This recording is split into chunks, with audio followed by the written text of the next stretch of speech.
June 10th, 323 BC, Babylon.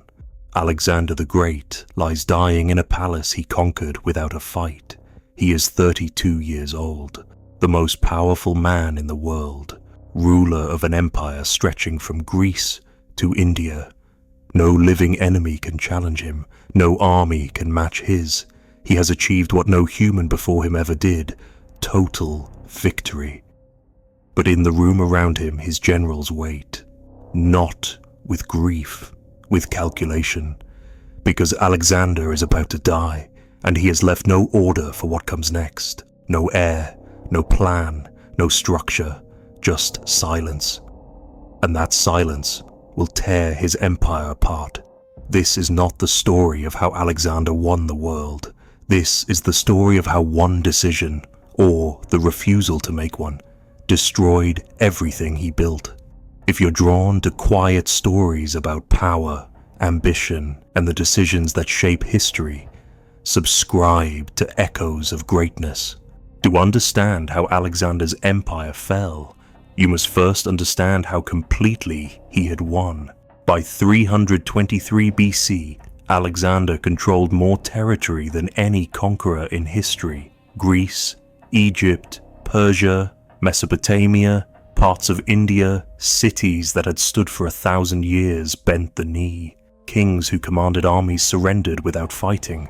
And everywhere Alexander went, he founded cities in his name.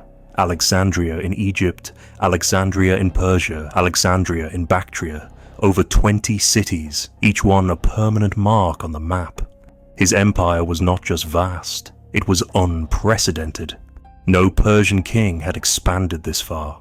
No Greek had ever dreamed this large. And Alexander had done it in just 13 years. From the age of 20, when he inherited the throne of Macedon, to 32, when he lay dying in Babylon.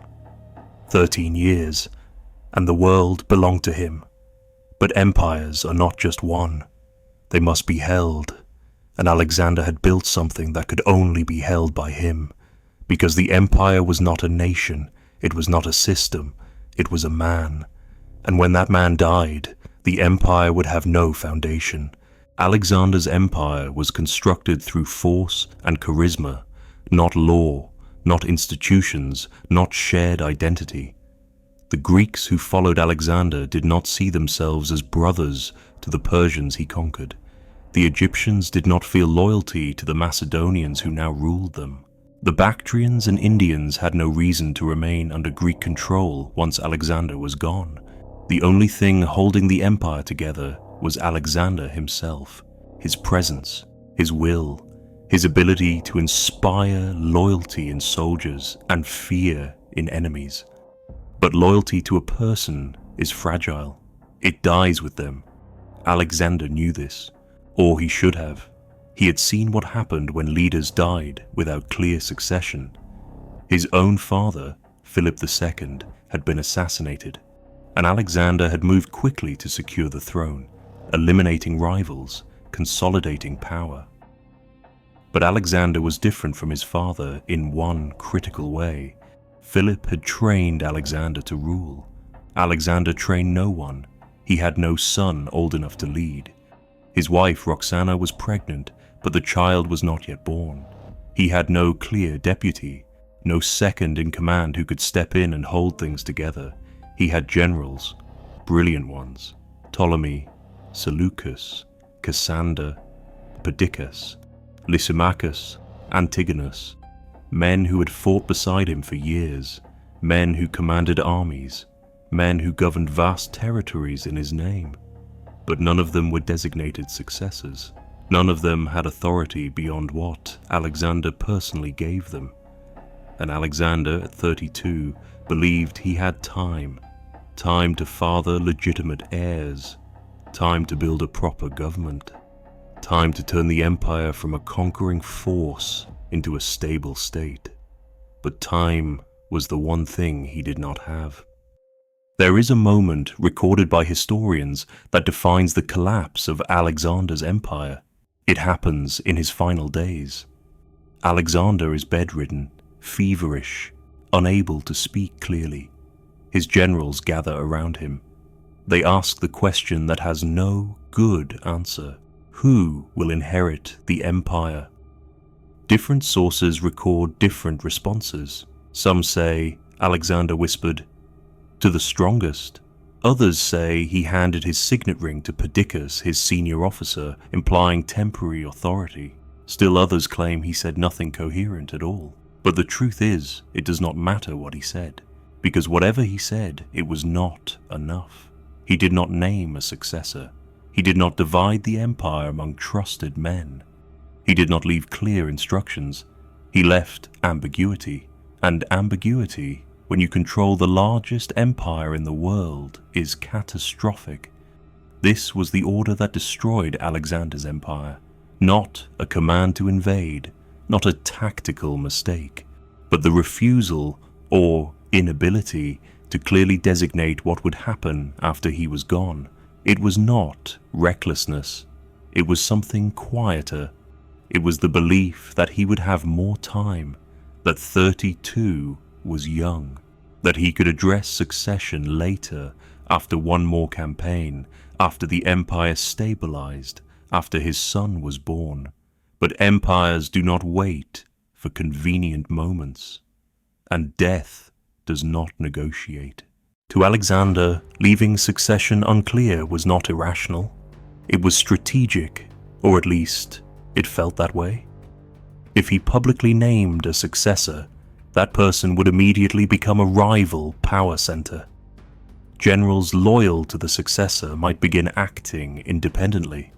Factions would form.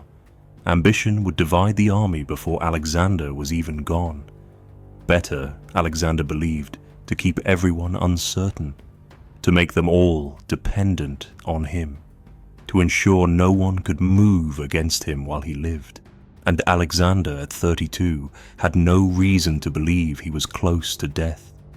He had survived countless battles, arrows, swords, serious wounds. He had been struck in the chest at the siege of the Mali and nearly died. But he recovered. He always recovered. So when his fever began in Babylon, he likely dismissed it. A minor illness. Rest, and it would pass. He had campaigns planned. He wanted to explore Arabia, conquer Carthage, perhaps even march west toward Italy. There was always more to do, always another horizon. And as long as Alexander believed he had time, succession could wait. But belief does not stop infection, and time, it turned out, had run out.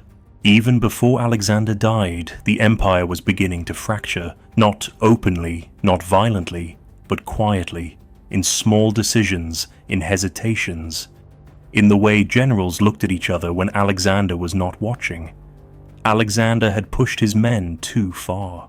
In 326 BC, at the Hyphasis River in India, his army had refused to go further. For the first time in his life, Alexander's soldiers said no. They were exhausted, homesick. They wanted to return.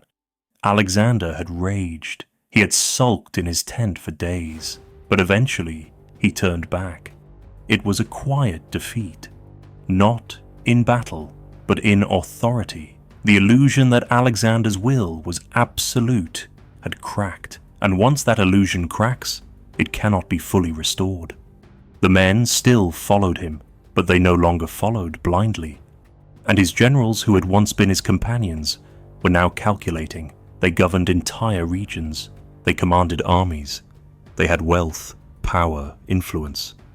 And they began to realize something dangerous. They did not need Alexander. They needed the empire Alexander had built.